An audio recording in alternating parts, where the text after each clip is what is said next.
Un plan de Dieu. Nous sommes ici à la 6e partie et nous allons parler de Joseph.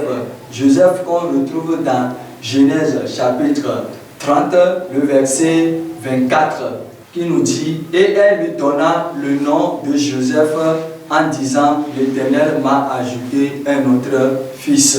C'est l'histoire de Joseph.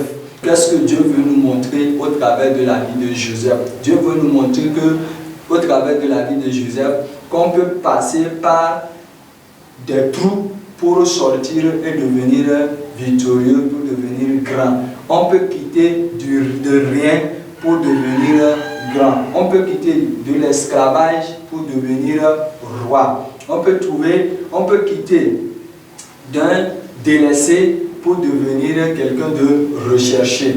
Donc c'est possible avec Dieu si nous nous attachons à lui. Donc dans la vie de Joseph, c'est ce qu'il a fait. Si dans ton service, on t'a rejeté, on t'a laissé tomber, on n'apprécie pas tes idées, on n'apprécie pas tes compétences, il faut savoir qu'un jour viendra, c'est toi on va rechercher. Si arrive un moment, même ta famille ne te considère pas, ne t'élève pas, ne te bénit pas, ne te glorifie pas, il faut savoir qu'un moment viendra, le Seigneur changera tout. Joseph a été vraiment un autre fils que Dieu avait donné à Rachel. Or, Rachel n'avait pas d'enfant de lui-même. C'était ses servantes qui donnaient des enfants. Mais grâce à Dieu, elle a enfanté un fils et il lui a donné le nom de Joseph. J'aimerais te rappeler que quand Joseph a commencé à grandir, le Seigneur a déjà fait un choix sur lui, puisque Rachel était la femme promise. Rachel était la femme de laquelle sortira les promesses de Dieu, ce que Dieu avait dit à Abraham. Alors, quand c'était arrivé, Dieu a choisi Joseph. Ses frères ont voulu l'éliminer. Mais puisque Joseph a trouvé grâce aux yeux de Dieu, a trouvé grâce aux yeux des hommes, l'un de ses frères a dit, ne le tuons pas, vendons-le aux Ismaélites.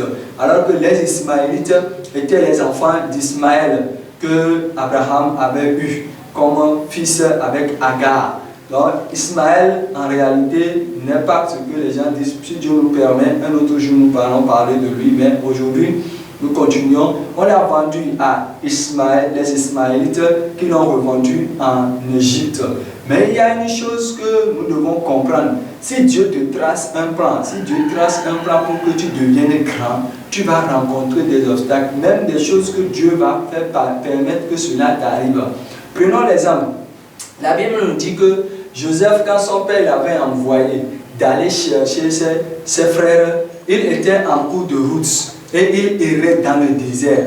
Mais puisqu'il errait dans le désert, qu'est-ce qui s'est passé? La Bible nous dit qu'un homme l'avait rencontré. Qui était cet homme? Qu'est-ce que lui cherchait dans le désert? Et pourquoi? Si réellement ce n'était pas le plan de Dieu que Joseph dévance ses frères, si ce n'était pas ce plan, qu'est-ce que nous pouvons comprendre dans ceci? Nous ne pouvons pas comprendre que cet homme-là pouvait apparaître et ou bien pouvait venir dire à Joseph que j'ai entendu tes frères dire qu'ils allaient à tel milieu pour aller perdre les animaux. Donc, nous devons suivre le plan de Dieu et Dieu va nous les élever. Les gens pouvaient dire que Joseph souffrait. Lui-même, il pouvait dire qu'il souffrait quand il était arrivé en Égypte, que ses frères ne l'aimaient pas. Tes frères qui ne t'aiment pas aujourd'hui, tes amis qui ne te considèrent pas aujourd'hui, quand Dieu va changer ton histoire, ils vont commencer à t'apprécier. Mais toi, tu ne dois pas les rejeter. Parce que Joseph n'a pas rejeté ses frères. Il les a prouvé son amour. Tu dois aussi prouver ton amour même à tes ennemis, comme la parole de Dieu nous a dit. Tu dois même donner plus tard à tes ennemis à manger, les aimer, les faire du bien. C'est le plan de Dieu que tu vives ce que tu es en train de vivre aujourd'hui. Et il changera ton histoire pour te donner des meilleures histoires. Reste soutenu, reste honoré, car le plan de Dieu pour toi, c'est que tu deviennes grand. Joseph a été vraiment un homme paisible, un homme patient. Il a été un homme qui dit, je ne pécherai pas contre l'Éternel, car l'Éternel ne m'a pas fait de mal. Que le Seigneur te bénisse. Ne pêche pas contre l'Éternel. Reste fidèle comme Joseph l'a été. Reste fidèle et tu verras comment Dieu va t'élever. Que le Seigneur te bénisse et te soutienne dans le nom de Jésus-Christ.